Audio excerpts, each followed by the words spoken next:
La foi comme le Wi-Fi. Alors ça, cette image quand même, c'est quand même incroyable. On a vu plusieurs points, maintenant on va continuer sur la foi qui libère. Parce que non seulement eh bien, la foi, il est bon de la définir, non seulement il est bon de comprendre qu'il y a la naissance de la foi, qu'ensuite la foi elle sauve, mais la foi aussi elle libère. Parce que des fois devant nous, eh bien, il y a des obstacles, il y a des barricades, il y a des dangers, il y a des peurs, il y a des craintes qui pourraient nous empêcher d'aller de l'avant. La foi, elle nous pousse à nous dépasser, à dépasser nos peurs, nos craintes, nos obstacles.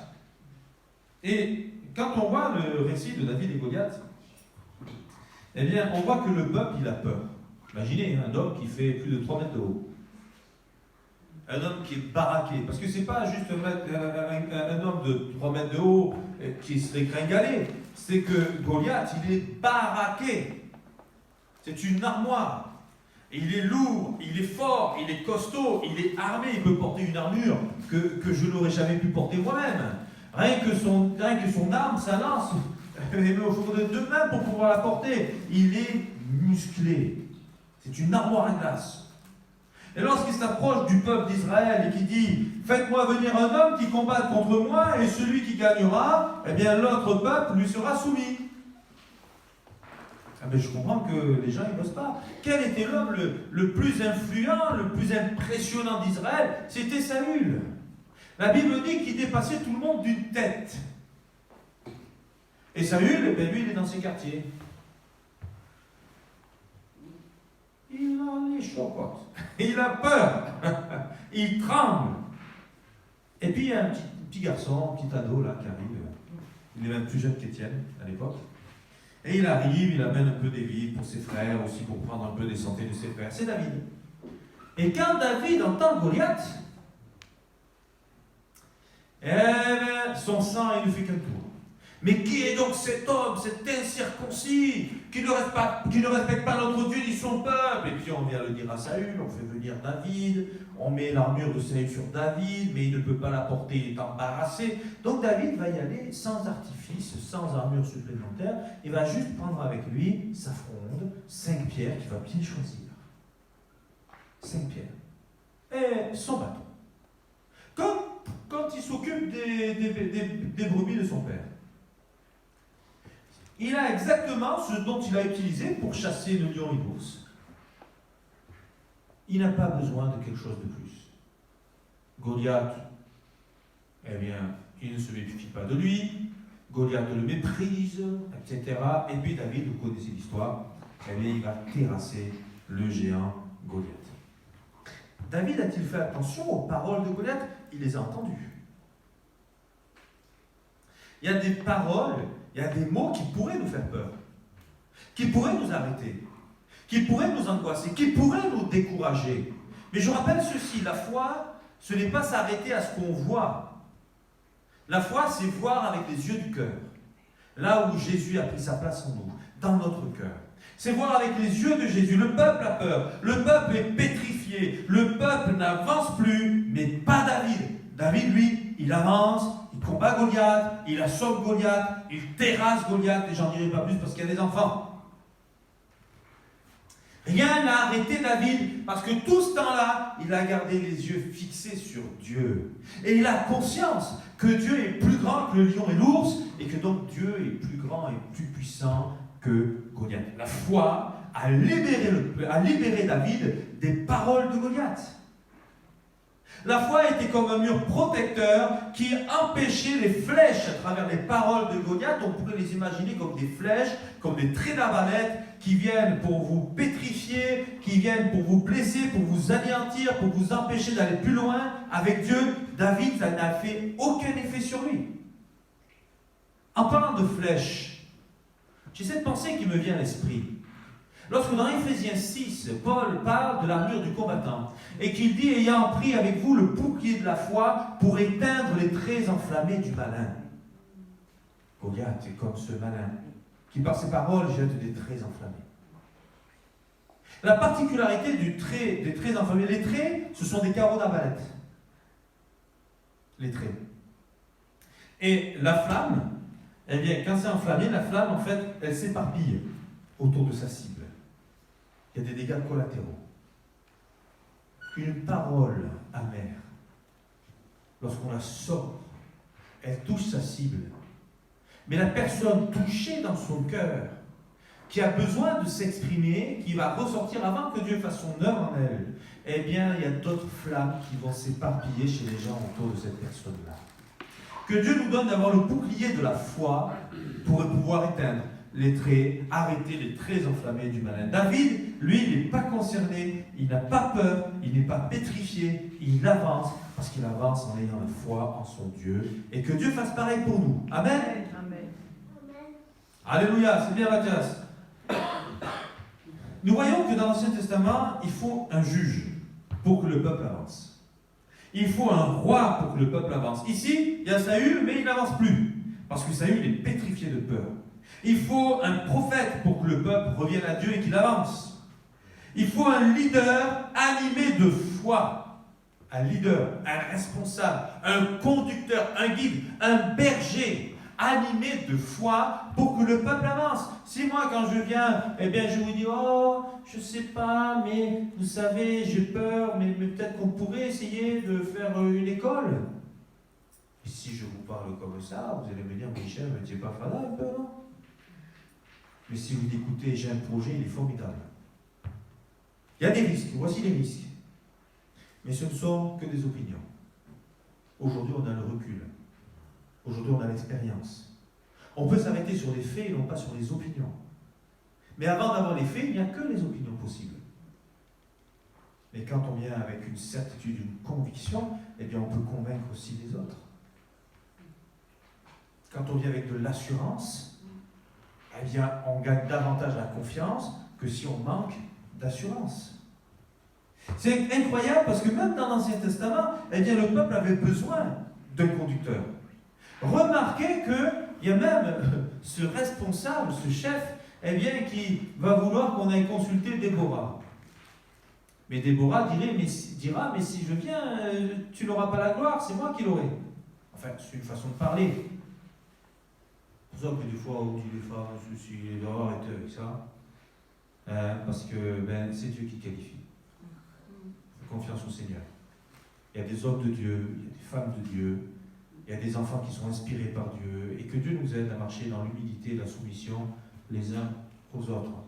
Déborah, eh bien, elle a été un guide et le peuple est entré dans sa victoire. La foi, elle libère de nos peurs, de nos craintes, de nos terreurs. Et on pourrait multiplier les adjectifs. La foi nous libère de nos incertitudes, de nos doutes. La foi nous libère et on va de l'avant. Alléluia. Parce que c'est important d'aller de l'avant. Remarquez Samuel. Pouvait-on encore avoir confiance aux hommes du temps de Samuel? Vous avez remarqué le sacrificateur Élie qu'il a élevé, qui s'est occupé de sa formation. Ses fils, ils étaient déjà tordus. Et quand Samuel arrive vers la fin de sa vie, le peuple dit, tes fils ne sont pas aussi droits que toi. Ça a marqué la génération de Samuel, l'injustice des hommes, l'injustice des fils de sacrificateurs. Mais quand Dieu envoie un prophète, c'est déjà que le peuple s'est écarté de Dieu. Et le prophète vient pour le rassembler, pour le ramener dans les voies du Seigneur. Samuel, eh bien, il a été un guide pour son peuple. Et le peuple écoutait. Sauf à 2 reprises, Saül ne l'a pas écouté. Pourquoi? Parce que Saül n'a pas eu la foi qui libère. Saül a écouté ses craintes. Saül a écouté ses peurs. Saül a écouté ses doutes. Et il a fait ce qui était interdit en faisant les sacrifices, etc. Ce qui a amené Dieu à rejeter Saül pour choisir un bien meilleur que lui, David. Dieu ne savait-il pas que Saül allait finir ainsi? Bien sûr qu'il le savait. Mais quelle leçon de savoir qu'on peut être un leader sans être le plus grand et le plus fort du peuple. Quelle leçon de savoir qu'on peut être choisi par celui qui règne dans le ciel alors qu'on n'aurait pas été choisi par les hommes sur la terre. Ça a été le cas pour Gédéon, mais ça a été le cas pour David, alors que Saül, c'était l'évidence. C'était l'évidence pour le peuple d'Israël. Le plus grand, le plus fort, il n'y a que lui que l'on peut proclamer roi. Et lorsque Samuel arrive chez Isaïe, le père de David, eh bien, qu'est-ce qu'il fait, le père de David? Eh bien, il fait venir les plus costauds d'abord. Et Saül dit, ah, mais il est costaud, c'est forcément lui. Pardon, Samuel. Et Dieu il dit, non, c'est pas lui. Oh, c'est pas lui. Deuxième, ah, lui aussi, il est costaud, c'est forcément lui. Non, non, non, c'est pas lui non plus. Et le dernier, le père dira, oui, mais il est dans les champs, un berger, non, mais lui compte pas. Amène-le, amène-le. Et quand David arrive, le petit David, l'ado, gringalé, il n'a pas encore fini sa croissance, il n'est pas encore baraqué pour porter une armure. Alors on peut dire non, mais ça ne peut pas être lui. Et puis Dieu dit à Samuel, c'est lui. Ils étaient marqués, et c'est normal. Mais qui peut être le chef sinon le plus fort? C'est normal. Mais pas toujours. La force ne fait pas tout. Le courage, la vigueur, la loyauté, la sincérité, l'honnêteté, la droiture de cœur, etc., sont des atouts bien évidemment. Une fois qu'on a ce responsable, ce conducteur animé de foi, et naturellement, on le suit, naturellement, on avance.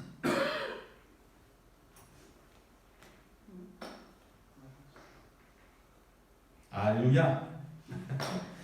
La foi qui guérit. Eh bien oui, parce que Dieu honore la foi. Qu'il t'en soit fait selon ta foi, et boum, la personne elle reçoit. Dieu honore la foi. Waouh, dit Jésus. Mais même en Israël, je n'ai jamais vu une aussi grande foi. Qu'il t'en soit fait selon ta foi. Et la personne elle est guérie. La foi qui libère, la foi qui guérit. Remarquez Bartimée. On essaie de le faire taire. Qu'est-ce qu'il fait Bartimée? Il crie encore plus fort. Ouais, il y a quelqu'un qui passe devant moi, il est assailli par des personnes, j'ai envie de lui parler, je vois qu'il est en train de partir avec les autres, ben je me dis, tant pis pour moi, c'est trop tard, écoute, de toute façon, je n'ai pas ma place, je ne peux pas l'approcher. Bartimée, il aurait pu penser ainsi, un mendiant aveugle. Et quelle place pour lui dans la société? Vous trouvez pas? Mais Bartimée, il ne se laisse pas battre. Il crie encore plus fort, Jésus, fils de David, aie pitié de moi. Alors on l'appelle. Jésus l'a fait. Et Jésus guérit Bartimée. La foi de Bartimée l'a poussé à crier encore plus fort. La foi de Bartimée l'a poussé à ne pas écouter la société qui aurait voulu le rabaisser à cause de son statut. Parce que la grâce de Dieu, elle n'est pas pour les grands, elle est pour les petits. Elle est d'abord pour les humbles. Elle est pour tous. Elle est pour tous les hommes. Qui que nous soyons, hommes, femmes, riches, pauvres, esclaves, hommes libres, qui que nous soyons, quelle que soit la nationalité, la grâce de Dieu, elle est pour chacun. Bartimée l'a compris. Et quand on veut l'arrêter, il crie encore plus fort, Dieu le bénit, Dieu le guérit. Le lépreux, il accourt vers Jésus, il se jette à ses pieds, il sait qu'il doit être exclu du peuple. Il se jette à ses pieds, il dit, Seigneur, si tu le veux, tu peux me rendre pur.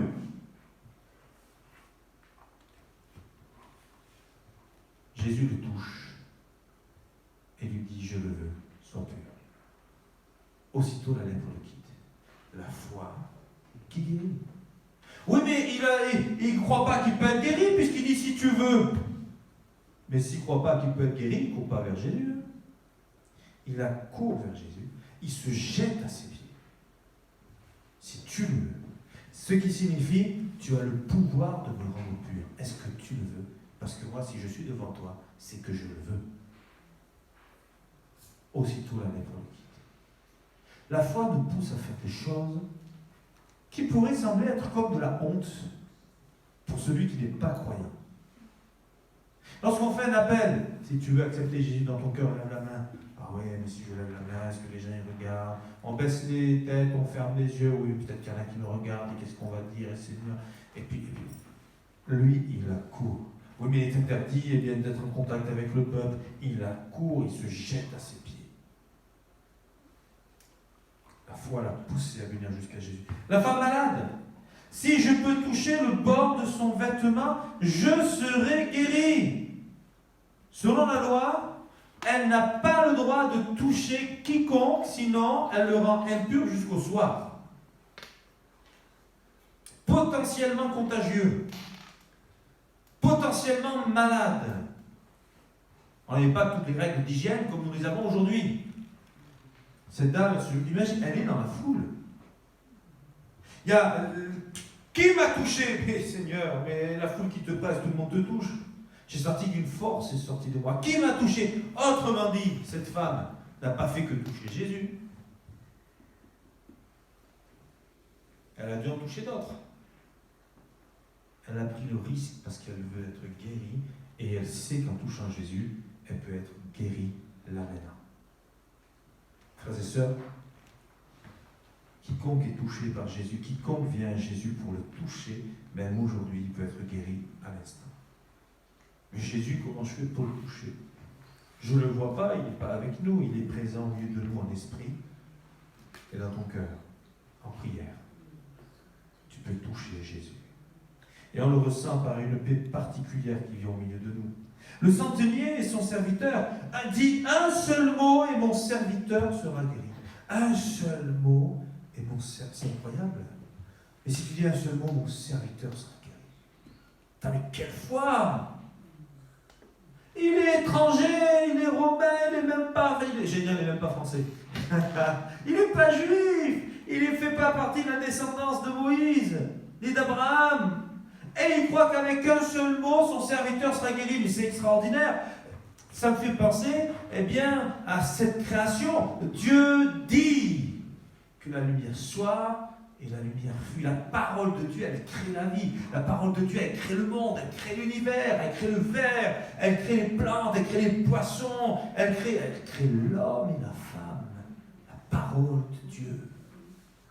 Dis un seul mot et mon serviteur sera guéri. Mais que Dieu soit béni. Et je loue mon Seigneur. Cet homme, il a compris quelque chose d'extraordinaire. Ne viens pas chez moi. Car moi qui suis soumis à des supérieurs, et l'un me dit va, j'y vais, l'autre me dit viens, je viens, et puis j'ai aussi des subordonnés. J'ai dit à l'un fais ça, il le fait, à l'autre ne fais pas ça, il ne le fait pas. Il a compris que Jésus a un rang particulier. Et c'est cette compréhension qui l'amène à dire un seul mot. Parce que lui, en tant que chef de 100, il a juste un mot à dire pour que ces 100 soldats agissent pour lui. Jésus est notre intermédiaire entre Dieu et les hommes. Il est notre avocat entre le Père et les hommes. Un seul mot de la part de Jésus est suffisant. Vous voyez? Gloire à Dieu. Vous pouvez passer, hein? Allez, on le termine? Ça vous va? Oui. Bon, et pas tout l'auditoire, et pas tout dimanche, mais c'est pas grave. Tant pis pour eux. C'est pas grave, hein? Vous avez qu'à être là, hein? Hein? Les vilains. Même s'ils me demandent, j'en dirai même pas cet après-midi. Voilà. Non, c'est pas vrai. La foi et ses dimensions. Je veux dire, la foi, elle nous fait vivre des choses extraordinaires. Vous vous rendez compte ici, le baptême dans le Saint-Esprit. Je ne sais pas si vous y croyez.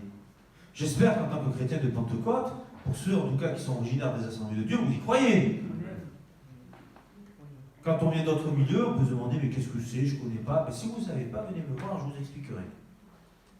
Mais le baptême dans le Saint-Esprit, acte 2, la glossolalie. Oh, c'est pas un gros mot, hein. C'est le terme qu'on a utilisé pour parler du parler en langue. Parce qu'en anglais, eh bien, on dit the tongues. Tongues. Ce n'est pas les tongues qu'on met au pied. Hein. Mais c'est comme ça qu'on parle du parler en langue. Ils ont un mot spécifique. Nous, eh bien, le mot spécifique, c'est la glossolalie. Eh bien, c'est quand même quelque chose d'extraordinaire. Lorsque j'ai appelé mes frères, ma mère, alors j'ai fait ça avec Garib, quand il y a eu le séisme à Montélimar, j'ai dit Garib, ce séisme, il venait de Dieu avec le parler en langue, la Pentecôte, ou bien il vient de sous terre. Non, il venait bien de sous terre. Mais quand ils ont parlé en langue, quand il y a eu le baptême dans le Saint-Esprit d'acte 2, les murs ont tremblé. Dans acte 4, ils sont visités dans le Saint-Esprit, les murs ont tremblé. Mais c'était un bon tremblement. Là, il n'y a pas de fissure. Il y a cet homme qui me disait un jour, il était avec des amis, ils priaient ensemble, il me dit, Chem, on est rentré dans la présence de Dieu, c'était quelque chose d'extraordinaire, le temps n'existait plus. Et quand on a ouvert les yeux, qu'on a interrompu le moment, écoute, on a prié au rez-de-chaussée, On se trouvait à l'étage, on ne sait pas comment on a fini à l'étage. La présence de Dieu nous fait rentrer dans des dimensions qui ne sont pas dissibles, qu'on peut expliquer. C'est le miracle, c'est le prodige, c'est la grâce de notre Seigneur. Je me souviens de cette colonie qu'il y a eu à Gap, et puis il y avait un groupe d'enfants qui étaient partis dans les montagnes en bivouac. Et à un moment donné, les enfants nous ont raconté, il y a eu une visitation de l'Esprit particulière. Tous les enfants ont été baptisés dans le Saint-Esprit. Le soir, dans l'une des chambres, là il y avait aussi une chambre, il y avait dans le bivouac et en bas, les fenêtres se sont ouvertes, les anges sont rentrés, ils ont dansé en louant Dieu. Mon frère était présent à cette période et à ce camp. Et puis, j'ai logé chez une famille qui nous louait un appartement. Le fils, qui était saxophoniste, avait fait partie de ces enfants qui avaient été présents dans la pièce quand les anges sont rentrés pour danser et louer Dieu. La foi vous fait rentrer dans des dimensions qu'on ne peut expliquer, mais qui sont des merveilles pour qui les vit. Alléluia. Bien sûr, on parle du baptême dans le Saint-Esprit, on pourrait parler de la vie de l'Esprit. Quand quelqu'un apporte une parole de connaissance, c'est extraordinaire. Une parole de foi, c'est extraordinaire. Une parole de sagesse, extraordinaire. Lorsque quelqu'un se met à parler en langue, apporter un don des langues et qu'il y a l'interprétation, c'est extraordinaire. Comme cette dame qui disait, une maghrébine, mais Seigneur, voilà, ben ce matin, si vraiment au milieu de nous, mais parle-moi, fais-moi comprendre que tu es là. Et puis ce matin-là, je ne sais plus si c'est un Espagnol ou un Guadeloupéen, eh bien, qui se met à parler dans sa langue maternelle en arabe. Et qui lui dit, le Seigneur revient bientôt. Et puis personne n'apporte l'interprétation. Elle dit, moi j'ai tout compris, je vais l'apporter. Et alors qu'elle s'apprête à l'apporter, c'est l'Espagnol ou le Guadeloupéen, parce que je ne sais plus dans quel ordre c'est, qui se met à interpréter la bonne interprétation. Ce qu'elle a compris. Elle a dit, Seigneur, je t'ai fait cette prière, tu m'as répondu, merci Seigneur. Elle a été voir l'Espagnol, les Guadeloupéens, aucun des deux ne parlait l'arabe, ni le comprenait. Le Seigneur nous fait rentrer dans des dimensions, mais on ne peut rentrer dans les dimensions de Dieu qu'avec la foi. L'obéissance, les prodiges, voir les prodiges. Comme en Afrique, eh bien, ces enfants, cette église qui priait, tu vois la sécheresse, fais venir la pluie, c'était la prière du matin, chacun rentre chez soi pour manger, ils reviennent à l'après-midi, et le petit est qui a le parapluie. Mais qu'est-ce que tu fais avec ton parapluie? T'as pas vu le temps? On a prié pour qu'il pleuve, j'ai amené mon parapluie. Les autres n'avaient rien prévu. Et la pluie est tombée avec la petite qui était couverte. On appelle ça des prodiges. Et quand on vit des prodiges, combien de fois on a voulu organiser des actions, le temps était menaçant, nous avons prié, frères et sœurs, et la pluie n'est pas tombée. Des fois, il y en a, je me souviens de cette maman qui me disait, mais tu sais, qui ne croit pas du tout en Dieu, en tout cas pas comme nous, et même qui venait nous voir en nous disant, mais la croix quand même, tout ça, ça me dérange, maman d'école. Et puis, une année, on n'a pas pu ouvrir la maternelle, donc cet enfant était ailleurs, puis il est revenu en cours d'année, et sa maman, elle m'a acheté pour qu'on le reprenne. Et elle me dit, tu sais, je prie pour que vous repreniez l'enfant. On l'a repris, mais elle n'est pas venue à l'église quand même. Hein. Bon, je prie. Et puis l'autre fois, même le petit, mon fils, eh bien, on avait invité des amis. Et puis là, on priait, et puis le temps était menaçant, on devait manger dehors, et on a dit à mon fils, tiens, puisque toi tu pries à l'école, eh bien, prie pour qu'il ne pleuve pas. Et le petit, simplement, il a prié, et la pluie n'est pas tombée. Rentrer dans les dimensions de la foi. C'est aussi ce à quoi Dieu nous appelle.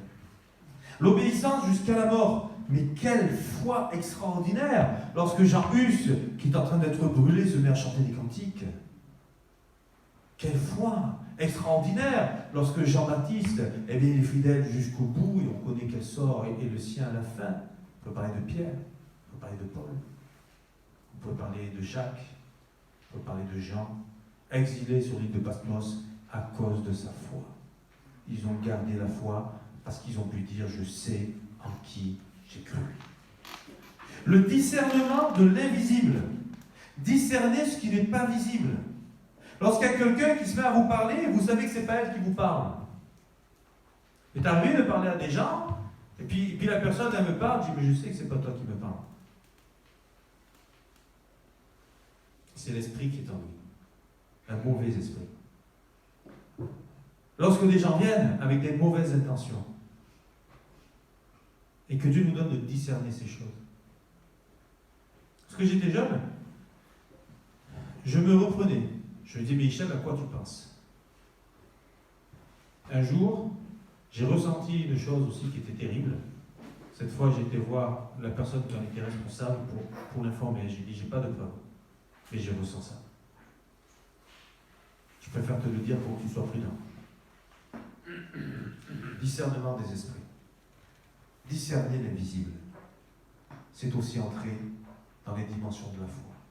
Quelqu'un qui d'un coup semble proche de vous, qui semble être à l'aise avec vous, qui se met à vous parler, et puis vous ressentez très bien que c'est un danger, mais votre mari, votre épouse, elle n'y voit rien du tout. Discernez les esprits. Quelle est l'intention des gens? Dieu, il est extraordinaire. Bien sûr, dans la foi et ses dimensions, eh bien, dans 2 Corinthiens 7.1, dans 2 Timothée 1.7, eh bien, il est fait mention de la puissance, l'amour et la sagesse. Car ce n'est pas un esprit de timidité que Dieu nous a donné, au contraire, il nous remplit de force, de puissance, d'amour et de sagesse. Ça fait partie de la dimension de la vie que Dieu a pour nous par la foi, de la force. Force de caractère, pour persévérer, pour crier à Dieu plus fort si on veut nous empêcher de crier à lui. Pour ne pas se laisser abattre par les paroles de l'ennemi. Et prendre le dessus et le faire taire. Parole, puissance, amour. Amour envers Dieu, pour son œuvre, pour son église, pour son prochain. Oui, mais il m'a fait du mal, mais est-ce que tu l'aimes? Mais il m'a fait du mal, mais est-ce que tu pries pour que Dieu le change et le transforme en quelqu'un de bien? Mais il m'a fait du mal. Bénissez ceux qui vous maudissent. Aimez ceux qui vous haïssent. Sinon, qu'est-ce que vous faites d'extraordinaire? Les païens, ils font pareil. Nous ne sommes plus des gens du monde. Nous sommes un peuple saint, mis à part pour Dieu, avec en nous, eh bien, les sentiments de Jésus. Qui, alors qu'il est sur la croix du calvaire, il dit, Père, pardonne-leur, car ils ne savent ce qu'ils font. Si on me dit que ça, c'est pas de l'amour, alors moi, j'y comprends rien. Puissance, amour, sagesse. Le Saint-Esprit est puissance, amour, sagesse. Sagesse. Prendre les bonnes décisions. Ne pas se hâter. Ne pas aller trop vite. Parfois, par contre, il faut foncer. En conclusion, qui peut voir le Wi-Fi? Ça ne se voit pas. Et pourtant, on s'en sert. On s'en sert, je ne sais pas pour vous, pour moi, je m'en sers tous les jours. On parle de Wi-Fi, mais on peut parler de l'électricité. Aujourd'hui, on peut parler de Linky. Il y a des ondes dans toutes les prises. Qui le voit? Dieu existe et veut vivre en toi, dans ton cœur. Et faire naître en toi la foi. Changer toute ta vie, transformer toute ton existence. Mais c'est à toi de répondre à son appel. C'est possible de répondre à son appel. Oui, c'est possible. Mais ça n'est possible que par la foi. Que Dieu fasse de nous des hommes et des femmes de foi. Et s'il y a besoin, qu'il renouvelle en nous la foi qui est nécessaire à notre progression avec Dieu. Amen. On va terminer par la prière. Voilà, merci Seigneur pour ta parole, merci pour ces moments qu'on passe dans ta présence. Merci Seigneur pour ces quelques paroles qu'on a pu échanger. Je crois vraiment qu'elles sont bonnes pour nous. Et je te prie de nous faire grandir dans la foi. Bénis ceux qui ont besoin de ta grâce aujourd'hui. La foi qui guérit, la foi qui libère, la foi qui nous fait rentrer dans des dimensions spirituelles, Seigneur, qui sont indicibles. Donne-nous de vivre, Seigneur mon Dieu, le ciel avec nous au quotidien. Donne-nous de voir ta gloire dans le nom de Jésus. Seigneur, la foi qui sauve. Peut-être que quelqu'un a besoin, Seigneur, d'être sauvé. Je te prie de toucher son cœur, de vraiment le toucher en profondeur et de le faire s'approcher de toi. Merci, bon et tendre Père. Que ton nom soit béni, mon Dieu. Amen. Amen. Amen. À la gloire à Dieu.